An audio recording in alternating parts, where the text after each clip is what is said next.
प्रिय मित्रों, आज हम लोग रंध्रों के खुलने तथा बंद होने की क्रियाविधि को समझेंगे।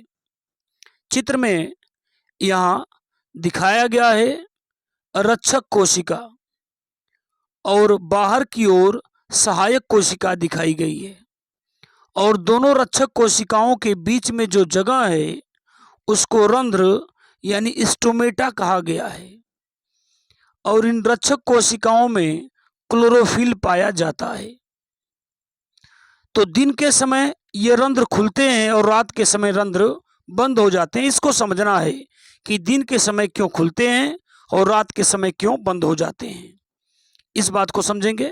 दिन के समय सूर्य के प्रकाश की उपस्थिति में रक्षक कोशिकाएं, दिखाया गया रक्षक कोशिकाएं क्लोरोफिल की सहायता से प्रकाश संश्लेषण क्रिया के फलस्वरूप भोजन यानी कार्बोहाइड्रेट का निर्माण करती हैं, जिसके कारण रक्षक कोशिका का द्रव्य या रक्षक कोशिका के द्रव्य की सांद्रता यानी गाढ़ापन बढ़ जाती है और सहायक कोशिका जो उसके पीछे रक्षक कोशिका के पीछे दिखाई गई, सहायक कोशिकाओं का जल इसमें आने लगता है, यानी सहायक कोशिका का जल रक्षक कोशिका में आने लगता है।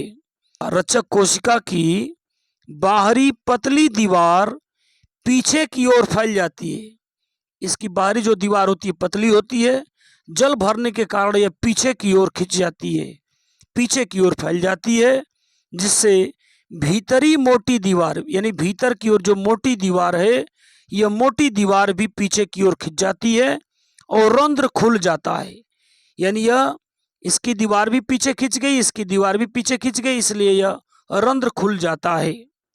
लेकिन बात करते कि रंध्र बंद क्यों हो जाता है, तो रात के समय प्रकाश संश्लेषण की क्रिया नहीं होती, केवल श्वसन क्रिया होती है, जिसमें यानी श्वसन क्रिया में दिन के समय बना कार्बोहाइड्रेट अपघटित होकर CO2 उत्पन्न करता है, जिसके कारण रक्षक कोशिकाओं की सांद्रता यानी गाढ़ापन कम होने लगती है, क्योंकि कार्बोहाइड्रेट की मात्रा कम होने लगती है, क्योंकि कार्बोहाइड्रेट तो टूट रहा है, इसलिए इसकी मात्रा कम होने लगती है। इसलिए रक्षक कोशिकाओं का जल वापस सहायक कोशिका में जाने लगता है। आया था सहायक कोशिका से ही और वापस सहायक कोशिका में जाने लगता है और जल की कमी होने से रक्षक कोशिका की बाहरी पतली दीवार श्लथ दशा में आ जाती है, यानी पिचक जाती है।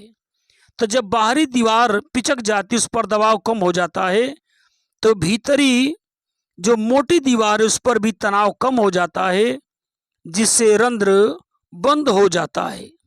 इस प्रकार हमने रंध्र के खुलने की क्रिया और बंद होने की क्रिया को स्पष्ट किया।